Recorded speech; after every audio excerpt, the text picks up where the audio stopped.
तो प्यारे बच्चों, अभी तक हम लोगों ने 5.2 का 2 नंबर क्वेश्चन तक हल किया था। आज हम लोग करेंगे 3 नंबर।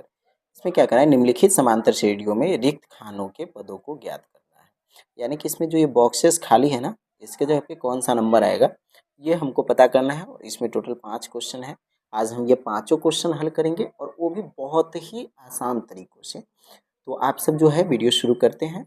चैप्टर जो है क्वेश्चन सॉल्व हम शुरू कर रहे हैं।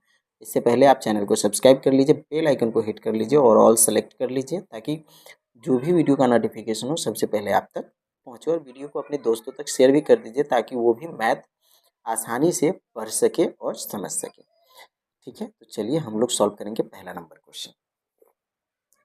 मैंने यहाँ पे जो है सारा क्वेश्चन लिख रखा है।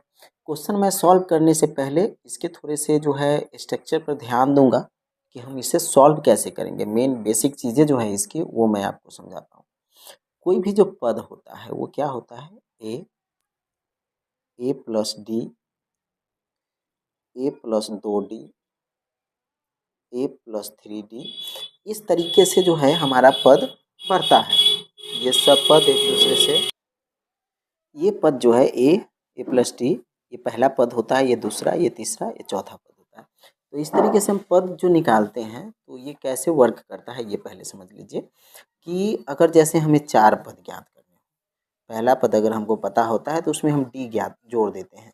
ठीक है, दूसरा पद निकालने के लिए उसमें हम ए और डी को 2 से मल्टीप्लाई करके ए जोड़ देते हैं तो हमको तीसरा पद प्राप्त होता है। चौथा पद निकालने के लिए उसमें डी में 3 से गुना करके उसमें पहला मान जोड़ देते हैं तो हमारा चौथा पद प्राप्त हो जाता है। ठीक है, इस तरीके से ये फॉर्मूला वर्क करता है। तो इसमें हम ज़्यादा समय नहीं लगाएंगे, बस ये मेरा आपको कहना था और समझाना था, सो मैंने कर दिया। अब हम लोग डायरेक्ट क्वेश्चन सॉल्व करेंगे।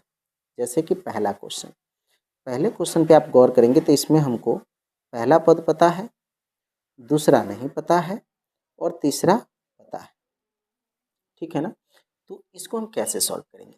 पहला पद है हमारा 2, तो जैसे कि हम इसको ए से इंडिकेट करते हैं, ए हो गया हमारा 2। ये तीसरा पद है तो ए 3 हमारा हो गया 26।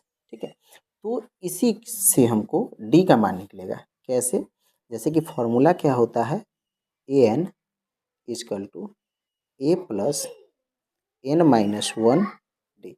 और सबसे बड़ी इस क्वेश्चन में खासियत क्या है कि सभी क्वेश्चन बनेंगे तो एक ही फॉर्मूला से, लेकिन अलग अलग तरीक़ों से। ठीक है, तो वीडियो को स्किप नहीं कीजिए और ध्यान से समझिए। ठीक है, एन तो एन की जगह पे हम 3 लिखेंगे, ए 3, एन की जगह पे 3 आ गया तो क्या बनेगा यहाँ पे ए प्लस 3 माइनस 1 डी। ओके, हमको ए पता है कि 2 है तो यहाँ पे 2 डाल देंगे, प्लस 3 में से 1 गया तो 2 डी, ये प्लस 2d, ए 3 का मान आ गया। ठीक है, इजकल टू 26। यहाँ पे 26 कहाँ से है, क्योंकि तीसरा पद जो है हमारा 26 है। ठीक है, चलिए अब इसमें हमको करना क्या है कि इस 2 को उधर जाने देना है। तो डी बराबर 26। अब ये 2 प्लस में इधर आया, माइनस के 2 हो गए। अब ये इसमें क्या होगा कि 2d बराबर 24। अब डी निकालेंगे तो क्या हो जाएगा 24/2, यानी कि 2 से कट गया 12, यानी कि हमारा डी कितना हो गया 12।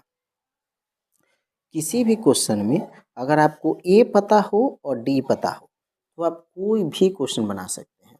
तो आपको इसमें डी भी पता हो गया और ए भी पता हो गया। ठीक है ना, तो इसमें डी 12 है और ए 2 है। तो दूसरा पद निकालने के लिए हमको क्या करना होता है, तो दूसरा पद निकालने के लिए जो हमारा फॉर्मूला होता है वो होता है ए प्लस डी।